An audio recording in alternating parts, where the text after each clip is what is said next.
Assalamualaikum students, my name is Mohammad Ala and this is the third video on differentiation.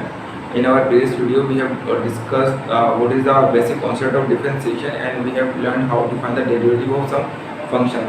So in this video we are going to solve some more examples related to some more problems related to differentiation. So let's see, this is our first problem. So the curve y is equal to ax square plus b upon x has gradient 2 and minus 1 at x is equal to 1 and x is equal to 4 respectively. Find the value of a and of b. Okay तो हमें क्या दिया, curve दिया हुआ है y equal to x square plus b upon x और उसका gradient बताया हुआ है कि उस कर्व का ग्रेडियंट 2 है जब x 1 है और उसका ग्रेडियंट -1 है जब x इक्वल टू 4x 4 है. तो हमें वैल्यू फाइंड करनी है कांस्टेंट्स की a और b की वैल्यू जो है फाइंड करनी है. तो सबसे पहले हमारे पास क्या है, b है. फंक्शन हमें दिया है y equal to x square plus b upon x. तो सबसे पहले तो हम इस फंक्शन का डेरिवेटिव ले लेंगे. तो क्या हो जाएगा, सबसे पहले तो हम इस x को न्यूमरेटर में ले जाएंगे क्योंकि डिनोमिनेटर में है तो उसको न्यूमरेटर में ले जाते हैं तो इसकी पावर नेगेटिव हो जाएगी. X square plus b x power -1 क्योंकि नीचे इसकी पावर 1 थी तो ऊपर जाकर नेगेटिव हो गई, -1 हो गई. अब इसका डेरिवेटिव ले लेंगे तो dy by dx is equal to, हमने ये पढ़ लिया था कि हम जब डेरिवेटिव लेते हैं तो हर टर्म का अलग अलग, इस टर्म का अलग डेरिवेटिव लेंगे, इसका अलग डेरिवेटिव लेंगे. तो सबसे पहले इसका डेरिवेटिव लेंगे. तो इसका डेरिवेटिव लेंगे, ये कांस्टेंट तो छोड़ देंगे, a जो है वो तो कांस्टेंट है उसका तो डेरिवेटिव नहीं लेंगे हम. जो 2 है 2 को क्या करेंगे, 2 को जो है वो कोएफिशिएंट से, इसके कोएफिशिएंट से x का कोएफिशिएंट क्या है 2 को a से जो है मल्टीप्लाई कर देंगे और पावर में से 1 माइनस कर देंगे. तो क्या हो जाएगा, derivative equal 2 multiply by a x power 2 - 1 plus इसमें भी सेम रूल लगेगा कि पावर जो है -1 है उसको b से मल्टीप्लाई कर देंगे और पावर में से 1 सब्ट्रैक्ट हो जाएगा. तो power -1 multiply by b and x power -1 और -1. ठीक है, पहले से पावर -1 थी और -1 सब्ट्रैक्ट कर दिया हमने. तो ये क्या हो जाएगा, 2 जब a से मल्टीप्लाई होगा तो 2 है एंड x पावर 1 और 1 तो लिखते हैं तो एक रिमूव कर देंगे. और जब ये मल्टीप्लाई होगा -1 जब प्लस से मल्टीप्लाई होगा तो क्या हो जाएगा +1 और +1 जब b से होगा तो b हो जाएगा और इसकी x पावर -2 हो जाएगा. तो माइनस माइनस प्लस हो जाएगा -2. अब क्या करेंगे, इस x पावर -2 को वापस डिनोमिनेटर में ले जाते हैं. तो 2 है x plus b upon x square आ जाएगा डिवाइड बाय dx. तो हमारे पास डेरिवेटिव तो आ गया, इस फंक्शन का ग्रेडेड फंक्शन तो आ गया है. अब क्या बताया हुआ है, हमें बताया हुआ है कि the gradient of this curve is 2 and x equal to 1. ठीक है, तो जब x 1 है तो इसका ग्रेडियंट क्या है 2 है, मतलब डिवाइड बाय dx क्या हो जाएगा 2 हो जाएगा. अगर इस इक्वेशन में हम डिवाइड बाय dx 2 रखेंगे, कब 2 रखेंगे जब x जो है 1 होगा. तो since gradient is 2 at x is equal to 1. तो क्योंकि gradient 2 at x is equal to 1 तो ये क्या हो जाएगा हमारे पास दैट इज, इसका क्या मतलब है कि dy by dx is equal to 2 when x is equal to 1. ठीक है, dy by dx क्या है 2 है, जब x 1 हो जाएगा तो इन दोनों की वैल्यूज को इसके अंदर पुट कर देंगे. ठीक है, तो जब x 1 हो जाएगा तो dy by dx क्या हो जाएगा 2 हो जाएगा. तो 2 is equal to dy by dx की जगह 2 आ जाएगा क्योंकि ग्रेडियंट 2 है एंड 2 है विल रिमेन सेम और x के जगह क्या आ जाएगा, we will put the value of 1 in place of x. तो 1 आ जाएगा प्लस b अपॉन यहाँ भी x की जगह 1 पुट कर देंगे तो 1 स्क्वायर. तो यहाँ से हमारे पास एक इक्वेशन आ जाएगी 2 is equal to 2 है, a जब 1 से जब कुछ भी मल्टीप्लाई होता है तो सेम चीज़ आ जाती है तो 2 आ जाएगा प्लस b आ जाएगा क्योंकि डिनोमिनेटर में क्या है 1 है तो इस ये इक्वेशन बन जाएगी. अब इसको b के लिए सॉल्व कर लेते हैं हम, जो है b को इसका सब्जेक्ट बना देते हैं. तो b इधर ही रहेगा, 2a को उधर ले आता तो क्या हो जाएगा, लेफ्ट हैंड साइड पे 2a को ले आएंगे क्योंकि 2a के अंदर क्या साइन है पॉजिटिव साइन है, कुछ भी नहीं 2a के साथ इसका मतलब पॉजिटिव साइन है. तो 2a को हम लेफ्ट हैंड साइड पे ले आएंगे तो इसका साइन क्या हो जाएगा अपोजिट हो जाएगा तो इसका साइन नेगेटिव हो जाएगा. 2 - 2a is equal to b और we can write it as b is equal to 2 - 2a. ठीक है, तो ये इक्वेशन हमारी कौन सी हो गई, इक्वेशन 1 हो गई. ठीक है, हमारी इक्वेशन यहाँ से इक्वेशन 1 आ गई. अब क्या करेंगे, अब हमें एक और चीज़ भी दी है कि इस ग्राफ का, इस कर्व का ग्रेडियंट -1 है जब x इक्वल टू 4. तो फिर ये करेंगे सिंस एक बार इक्वेशन आ जाएगी यहाँ since dy by dx is equal to -1 at x is equal to 4। तो dy बाई dx -1 है, जब x जो है वो 4 है तो यहाँ पुट कर देंगे इसकी वैल्यू। तो dy बाई dx क्या है -1 एंड x की जगह 4 रखना है हमें इस इक्वेशन में 2a and 4 plus b upon 4 square. ठीक है, इस इक्वेशन में रखा हमने। तो इक्वेशन कैसी हो जाएगी, -1 is equal to 2 4 or 8a plus b upon 16। ठीक है, अब इन दो फ्रैक्शंस को हमने ऐड करना है। तो 8a के डिनोमिनेटर कुछ भी नहीं तो मतलब 1 है। ठीक है, जब भी जो है हम किसी भी फ्रैक्शन को सॉल्व करते हैं तो क्या होता है, पहले हम चेक कर लेते हैं कि हम सही जा रहे हैं। तो x इज इक्वल टू 4 था, हाँ -1 2a मल्टीप्लाई बाय 4। ठीक है, जब भी फ्रैक्शन जो है जब हम ऐड करते हैं तो उनका डिनोमिनेटर सेम बनाना पड़ता है। तो इसका डिनोमिनेटर 1 है तो इसका डिनोमिनेटर 16 है, तो इसको हम 1 को जो है 16 में कन्वर्ट कर सकते हैं। इसको जब 16 से मल्टीप्लाई कर देंगे तो ये 16 में कन्वर्ट हो जाएगा, तो इसको 16 में कर देते हैं। तो 8a अपॉन 1 को 16 से मल्टीप्लाई किया, लेकिन जब भी किसी फ्रैक्शन में डिनोमिनेटर को किसी नंबर से मल्टीप्लाई करते हैं तो न्यूमरेटर को सेम नंबर से मल्टीप्लाई करना होता है, ठीक है, ताकि वो इक्विवेलेंट फ्रैक्शन है। b upon 16 -1 is equal to and 8 6 in the 8 10 are 80 and 6 8 are 48, 80 and 48 are 24, 120 6 8 are 48, 128 answer आ जाएगा और डिनोमिनेटर में 16 आ जाएगा प्लस b अपॉन 16। अब दोनों के डिनोमिनेटर सेम हो गए तो जस्ट इसको ऐड कर लेंगे, न्यूमरेटर को ऐड कर लेंगे और डिनोमिनेटर सेम ही रहने वाला है 16 और 128 ये a है, 128 a प्लस b। अब 16 यहाँ डिवाइड कर रहा है तो वहाँ जाके 1 से मल्टीप्लाई हो जाएगा तो क्या हो जाएगा -16 हो जाएगा। 1 से जब मल्टीप्लाई होगा -1 से तो -16 is equal to 128a plus b। ठीक है, तो ये हमारे पास इक्वेशन आ गई 2, इक्वेशन 2 आ गई हमारे पास। यहाँ से इक्वेशन 1 और 2 आ गई। अब हम जो है इक्वेशन को साइमल्टेनियसली सॉल्व कर लेंगे, साइमल्टेनियस इक्वेशन बन गई हमारे पास। तो अब इन इक्वेशंस को सॉल्व कर लेंगे a और b की वैल्यू के लिए और हमारे पास एक कांस्टेंट्स की वैल्यू आ जाएगी a और b के लिए। तो इसमें से b की वैल्यू हम जो है वो इक्वेशन 1 में से b की वैल्यू को इस इक्वेशन 2 के अंदर पुट करते हैं। तो put b is equal to 2 - 2 है इन इक्वेशन 2। इक्वेशन 2 में पुट करते हैं b की वैल्यू को तो क्या हो जाएगा -16 is equal to 128a plus और b की वैल्यू क्या है 2 - 2 है, 2 - 2 है। ये क्या हो जाएगा -16 तो सेम रहने वाला है, 128a भी सेम रहने वाला है। अब ये पॉजिटिव साइन इस पूरे ब्रैकेट से मल्टीप्लाई होगा तो पहले ये पॉजिटिव साइन +2 से मल्टीप्लाई होगा तो ये +2 हो जाएगा, फिर ये पॉजिटिव साइन नेगेटिव से मल्टीप्लाई होगा तो पॉजिटिव, और जब नेगेटिव मल्टीप्लाई होता है तो यहाँ से नेगेटिव आता है और 2a हो जाएगा ये। तो अब यहाँ इसको सॉल्व कर लेंगे, a के लिए तो क्या हो जाएगा -16 तो सेम ही रहने वाला है, 128 है और -2 है। तो 128 में से ये दोनों लाइक टर्म्स हैं तो 128 में से -2 जो है सब्ट्रैक्ट हो जाएगा तो कितना हो जाएगा 126 है, और ये क्या है +2 तो सेम ही रहेगा। अब क्या करेंगे +2 को इसको right hand side left hand side पे ले जाएंगे, तो क्योंकि यहाँ पॉजिटिव साइन है प्लस का, 2 का पॉजिटिव साइन है तो लेफ्ट हैंड साइड पे जाके इसका जो है नेगेटिव साइन हो जाएगा। तो -16 एंड -2 इज इक्वल टू 126 ये हो गया। ठीक है, अब इनको जो है दोनों का नेगेटिव साइन है तो ऐड हो जाएंगे तो -18 हो जाएगी इज इक्वल टू 126 ये हो जाएगा। अब 126 यहाँ a से मल्टीप्लाई कर रहा है तो a की वैल्यू फाइंड करनी है तो 126 को लेफ्ट हैंड साइड पे ले जाएंगे तो ये डिवाइड कर देगा 118 से, तो इसकी वैल्यू क्या हो जाएगी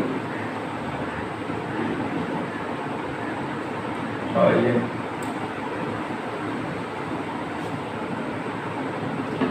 तो यहाँ 126 जो है वो मल्टीप्लाई कर रहा है तो यहाँ आगे डिवाइड कर देगा तो -18/126 इज इक्वल टू a क्या आ जाएगा 2 से करते हैं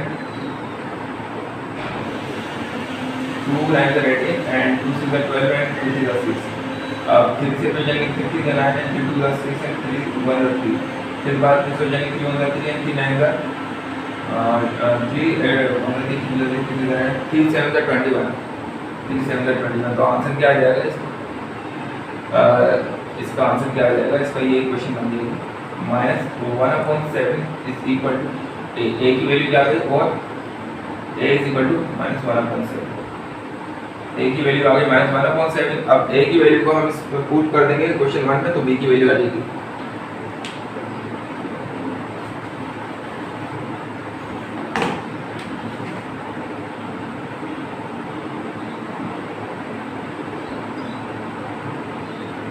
put a is equal to -1/7 in question 1। तो इक्वेशन 1 कैसे हो जाएगी, b is equal to 2 - 2 into a क्या है 1/7 -1/7। तो क्या हो जाएगा, b is equal to 2 minus plus हो जाएगा -प्लस एंड 2/7 हो जाएगा। अब दो फिर दोबारा इन फ्रैक्शंस को ऐड करना है, तो इसका डिनोमिनेटर क्या है 1 है, तो b इज इक्वल टू दोनों का डिनोमिनेटर सेम बनाना पड़ेगा, तो इसको 7 से मल्टीप्लाई कर देंगे 1 को, तो न्यूमरेटर को मल्टीप्लाई करना पड़ेगा 7 से, तो 1 मल्टीप्लाई बाय 7 प्लस 2/7। तो क्या हो जाएगा, b is equal to 2 7 14/7 plus 2/7। अभी क्या हो जाएगा, इन दोनों को ऐड कर लेंगे, जस्ट न्यूमरेटर को ऐड कर लेंगे, डिनोमिनेटर एक ही आएगा, तो 14 प्लस 2 16/7 इसका आंसर है। b की वैल्यू आ गई 16/7, तो ये इसका आंसर है। एक और एग्जांपल देख लेते हैं। The tangent to the curve y is equal to ax plus a/x plus bx at 1, 3 is parallel to the line y is equal to 2x plus 1. Calculate the value of a and of b. तो हमारे पास क्या दिया हुआ है, the tangent to the curve, एक curve है y is equal to a/x plus bx, उसके ऊपर एक पॉइंट है 1, 3, इस कर्व के ऊपर पॉइंट है 1, 3, उस 1, 3 के ऊपर जो टेंजेंट है वो क्या है, वो पैरेलल है, वो टेंजेंट पैरेलल है इस लाइन के, y is equal to 2x plus 1। तो हमें a और b कांस्टेंट जो है a और b की वैल्यू फाइंड करनी है। तो सबसे पहले तो जो है ये जो लाइन पॉइंट है 1, 3 इस फंक्शन के ऊपर इस जो है कर्व के ऊपर लाई कर रहा है, तो ये पॉइंट इस इक्वेशन को सेटिस्फाई करेगा। Since the point 1, 3 lies on the curve, तो क्योंकि ये इस कर्व के ऊपर लाई कर रहा है, तो इक्वेशन को सेटिस्फाई करेगा, तो x की जगह 1 रख देंगे और y की जगह 3 रख देंगे इस इक्वेशन के अंदर। तो y क्या हो जाएगा, y की जगह 3 रख दिया इज इक्वल टू a/x की जगह 1 रख देंगे प्लस b मल्टीप्लाई बाय 1, क्योंकि x की जगह 1 रख दिया। तो ये इक्वेशन कैसी हो जाएगी, 3 is equal to a plus b हो जाएगी, क्योंकि जब डिनोमिनेटर में 1 होता है तो कुछ 1 लिखते नहीं है डिनोमिनेटर में, और जब b से मल्टीप्लाई होगा तो b आंसर आ जाएगा। तो 3 is equal to a plus b, ये हमारी फर्स्ट इक्वेशन हो गई, ठीक है। उसके बाद हमारे पास क्या है, हमारे पास जो कर्व है v है y is equal to a/x plus bx, ये हमें दिया हुआ है कर्व। तो अब क्या करेंगे, तो इसका डेरिवेटिव निकालेंगे, क्योंकि हमें पता है कि इस कर्व का जो ग्रेडियंट है इस पॉइंट के ऊपर, वो जो टेंजेंट है इस कर्व का जो टेंजेंट है इस पॉइंट के ऊपर, वो टेंजेंट क्या है, पैरेलल है इस लाइन के। तो सबसे पहले तो हम क्या कर लेंगे, वो इस कर्व का ग्रेडियंट निकालेंगे, ग्रेडियंट फंक्शन निकालेंगे, डेरिवेटिव निकालेंगे। तो इसको क्या कर देंगे हम, इस ये डिनोमिनेटर में x लिखा हुआ है, इसको न्यूमरेटर में ले जाएंगे, तो इसकी पावर नेगेटिव हो जाएगी, तो y is equal to ax power -1 plus bx। अब इसका डेरिवेटिव निकाल लेंगे, dy by dx is equal to, ये नेगेटिव 1 है तो मल्टीप्लाई हो जाएगा इसके कोएफिशिएंट से, a से मल्टीप्लाई हो जाएगा, ठीक है, पावर सामने आ जाएगी, तो -1 multiply by a, x power -1, तो x पावर में से 1 माइनस हो जाएगा प्लस b। b क्यों आ गया, क्योंकि जब भी हमने पढ़ा है कि जब भी जो है पावर x की पावर 1 होती है तो x रिमूव हो जाता है, सिर्फ कोएफिशिएंट आ जाता है, तो b इसका कोएफिशिएंट था तो वो आ गया, इसका डेरिवेटिव लिया, अलग-अलग डेरिवेटिव लिया है। तो अब ये क्या हो जाएगा, -1 जब a से मल्टीप्लाई होगा तो -a हो जाएगा, और x पावर -2 हो जाएगा, क्योंकि -1 प्लस b सेम रहने वाला है। अब इस x पावर -2 को इस x को डिनोमिनेटर में ले जाएंगे तो पावर पॉजिटिव हो जाएगी, तो dy by dx is equal to -a/x² plus b, ये हमारा डेरिवेटिव आ गया। अब हमने डेरिवेटिव निकाल लिया इस फंक्शन का। तो अब हमें एक और सिचुएशन दी गई है कि एक टेंजेंट है जो इस कर्व के ऊपर से 1, 3 पॉइंट के ऊपर से पास कर रहे हैं, और वो टेंजेंट क्या है, पैरेलल है इस लाइन की, इस लाइन से क्या है, इस लाइन के पैरेलल है। तो अगर जब भी दो लाइन पैरेलल होती हैं तो उनका ग्रेडियंट क्या होता है, सेम रहता है, स्लोप सेम होता है, ठीक है। फॉर एग्जांपल मैं अगर फिगर बना दूं तो ये कर्व है और ये पॉइंट है 1, 3, तो ये टेंजेंट है वो ऐसे पास हो रहा है, ऐसे टच होता हुआ, ठीक है, और ये टेंजेंट है 1, 3 के ऊपर, और दूसरी लाइन दी गई है y is equal to x plus 1, वो क्या है, इस टेंजेंट के पैरेलल है, मतलब एक और लाइन है वो ऐसे होगी, पैरेलल होगी इसके, ठीक है, और ये क्या है, y is equal to 2x plus 1, ठीक है। तो ये टेंजेंट और ये लाइन पैरेलल है, इसका मतलब ये कि इनका ग्रेडियंट भी क्या रहने वाला है, सेम रहने वाला है। तो क्या करेंगे, सबसे पहले तो हम जो है वो इस ग्रेडियंट, इस टेंजेंट का ग्रेडियंट फाइंड कर लेंगे, 1, 3 के ऊपर ग्रेडियंट फाइंड कर लेते हैं। तो हमने ग्रेडियंट फंक्शन तो निकाल ही लिया, डेरिवेटिव तो निकाल ही लिया है। अब इस डेरिवेटिव के अंदर हम इस पॉइंट के कोऑर्डिनेट्स पुट कर देते हैं और हमारे पास क्या आ जाएगा, इस टेंजेंट का वो आ जाएगा, ग्रेडियंट आ जाएगा। तो dy by dx at 1,3 is minus a upon 1 square plus b, ठीक है। डेरिवेटिव क्या हो जाएगा 1,3 के ऊपर, हम इसके अंदर x की जगह 1 रख देंगे और y की जगह 3 रख देंगे। तो y तो है नहीं इस फंक्शन के अंदर, ग्रेडियंट फंक्शन के अंदर, तो x की जगह 1 रख देंगे तो क्या हो जाएगा minus a upon 1 square plus b। अब डिनोमिनेटर में 1 है तो 1 तो लिखते ही नहीं है, तो क्या हो जाएगा ये माइनस a प्लस b हो जाएगा। तो डेरिवेटिव क्या आ गया 1,3 के ऊपर माइनस a प्लस b आ गया, ठीक है। तो ये उसका क्या हो गया, ग्रेडियंट हो गया उस टेंजेंट का। इस टेंजेंट का ग्रेडियंट क्या आ गया माइनस a प्लस b आ गया। अब since the tangent at 1,3 is parallel to the line y equal to 2x plus 1, क्योंकि ये जो ग्रेडियंट है 1,3 के ऊपर, जो टेंजेंट है 1,3 के ऊपर वो तो पैरेलल है इस लाइन के, तो therefore they must have same gradient. इसका मतलब ये कि इन दोनों का ग्रेडियंट क्या होगा, इस टेंजेंट का और इस लाइन का ग्रेडियंट भी सेम होगा।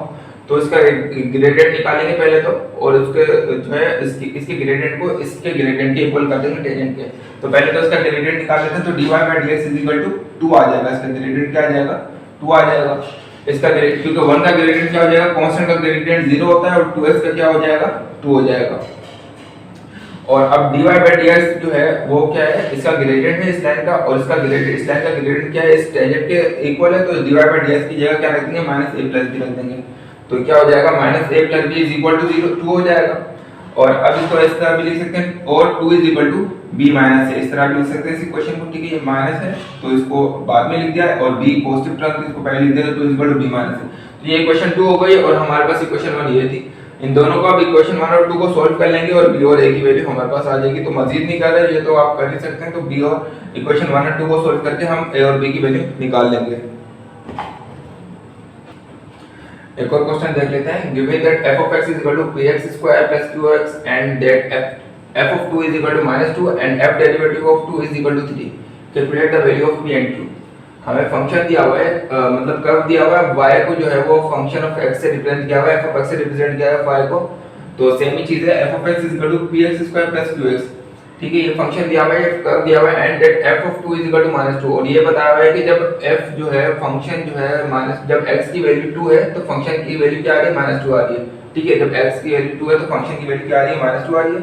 And f derivative of 2 is equal to 3, ये बाहर लगी हुई है, इसका मतलब डेरिवेटिव। और ये क्या बोल रहे हैं कि जो डेरिवेटिव है इस फंक्शन का वो क्या आ रहा है 3 आ रहा है, जब x हम 2 रख रहे हैं, ठीक है। इसका मतलब ये कि जब इस का फंक्शन का हम डेरिवेटिव निकालेंगे, ग्रेडियंट फंक्शन निकालेंगे, तो क्या हो जाएगा x की, जब x 2 होगा तो उस पॉइंट के ऊपर जो ग्रेडियंट आएगा उस टेंजेंट का क्या आएगा 3 आएगा, ठीक है। जो पॉइंट जब x2 होगा, जिस पॉइंट के ऊपर x2 होगा वहां से जब ग्रेडियंट पास कर रहा होगा, टच करके जा रहा होगा, वहां क्या आएगा, जो ग्रेडियंट आएगा, जो उसका टेंजेंट का ग्रेडियंट आएगा वो 3 आएगा, डेरिवेटिव 3 आ रहा है।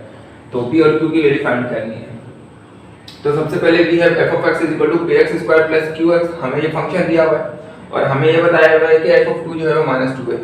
तो यहाँ f of 2 कितना हो जाएगा, f of 2 is equal to x की जगह 2 रख देंगे इस फंक्शन में, तो x p तो सेम रहने वाला है, x की जगह 2 रख दिया तो 2 स्क्वायर प्लस q into 2 हो जाएगा, x 2 रख दिया तो p मल्टीप्लाई बाय 4 हो जाएगा, क्योंकि 2 का स्क्वायर 4 होता है, प्लस 2q हो जाएगा ये। और f of 2 क्या हो जाएगा, 4p is equal to 2q, तो f of 2 क्या हो गया 4p प्लस 2q हो गया।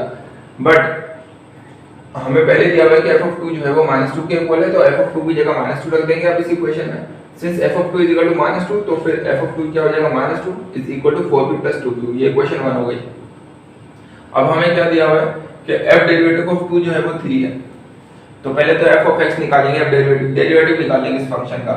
Now f derivative of x is equal to what, derivative निकालना है तो ये पावर है, पावर फंक्शन है, तो पावर जो है वो कोएफिशिएंट से मल्टीप्लाई हो जाएगी, पावर में से 1 माइनस हो जाएगा, तो पावर जब मल्टीप्लाई होगी तो 2p, एंड x पावर 2 में से 1 माइनस होगा तो 1 हो जाएगा, पावर तो 1 तो लिखते ही नहीं, प्लस, और इसमें देखें x की पावर 1 है, जब भी x की पावर 1 होती है तो x रिमूव हो जाता है और सिर्फ उसका डेरिवेटिव क्या आता है, उसका कोएफिशिएंट, तो कोएफिशिएंट q था, तो f डेरिवेटिव ऑफ x आ गया 2px plus q।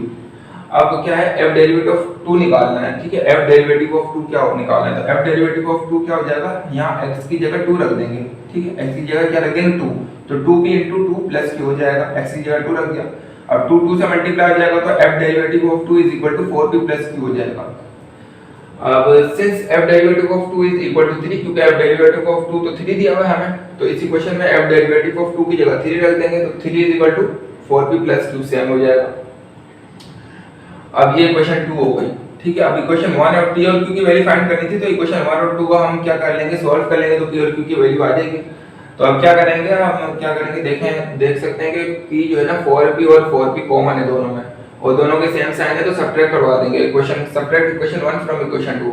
इक्वेशन 1 को इक्वेशन 2 में से सब्ट्रैक्ट करवा देंगे, तो इक्वेशन 2 में से करवाना है तो इक्वेशन 2 पहले लिखेंगे 3 4p + q, और इक्वेशन 1 उसके नीचे लिखेंगे -2 4p + 2q हो जाएगा। अब सब्ट्रैक्ट करवाना है तो सारे जो टर्म्स है नीचे वाले जो सारे टर्म्स हैं इक्वेशन के, वो क्या हो जाएंगे, उनके साइन अपोजिट हो जाएंगे। तो 2 का साइन नेगेटिव था तो पॉजिटिव हो गया, 4p का साइन पॉजिटिव था तो नेगेटिव हो गया, और 2q का साइन पॉजिटिव था तो नेगेटिव हो गया। अब ये 3 + 2 हो जाएगा तो 5 हो जाएगा, इज इक्वल टू ये 4p पॉजिटिव है, ये नेगेटिव 4p है, तो कैंसिल हो जाएगा, तो 0 हो जाएगा, इसको लिखेंगे नहीं। और ये प्लस पॉजिटिव q है, ये नेगेटिव 2q है, तो जब एक वैल्यू पॉजिटिव होती है दूसरी नेगेटिव होती है तो सब्ट्रैक्शन होती है, तो 2q में से q माइनस कर देंगे तो सिर्फ q आ जाएगा, और बड़ी वैल्यू के साथ नेगेटिव साइन है तो नेगेटिव q आ जाएगा। तो ये इक्वेशन आ गई 5 = -q। अब इसमें से जो है वो q की वैल्यू फाइंड कर लेंगे, तो क्या करेंगे, इसमें से माइनस रिमूव करना है, तो दोनों तरफ माइनस को मल्टीप्लाई करा देंगे, तो माइनस को जो है 5 को भी माइनस से मल्टीप्लाई करवाया, और माइनस जो है वो हमने -q से ही मल्टीप्लाई करवाया, तो ये -5 q हो जाएगा, क्योंकि माइनस माइनस क्या हो जाएगा, प्लस हो जाएगा। और हम ये भी लिख सकते हैं कि q -5, तो q की वैल्यू -5 आ गई। अब इसको इक्वेशन 2 या इक्वेशन 1 कहीं भी पुट करें q की वैल्यू, तो p की वैल्यू आ जाएगी। तो पुट q -5 इन इक्वेशन 2, तो q की वैल्यू को हमने इक्वेशन 2 में पुट किया है, तो 3 4p प्लस q क्या -5 रख दिया। अब प्लस जब माइनस से मल्टीप्लाई होगा तो -5 हो जाएगा, तो 3 4p -5 हो जाएगा। अब -5 को हम जो है वो कहां ले जाएंगे, लेफ्ट हैंड साइड पे ले जाएंगे, तो ये पॉजिटिव 5 हो जाएगा, तो 3 + 5 = 4p हो जाएगा। अब इनको ऐड करेंगे तो 8 = 4p हो जाएगा। 4 जो है वो p से मल्टीप्लाई कर रहा है तो 4 इधर आके डिवाइड कर देगा, तो 8/4 = p हो गया, और जब 8 को 4 से डिवाइड करवाएंगे तो 2 आंसर आ जाएगा, तो p की वैल्यू क्या आ गई, 2 आ गई। तो q और p की वैल्यू हमने फाइंड कर ली इस तरह से।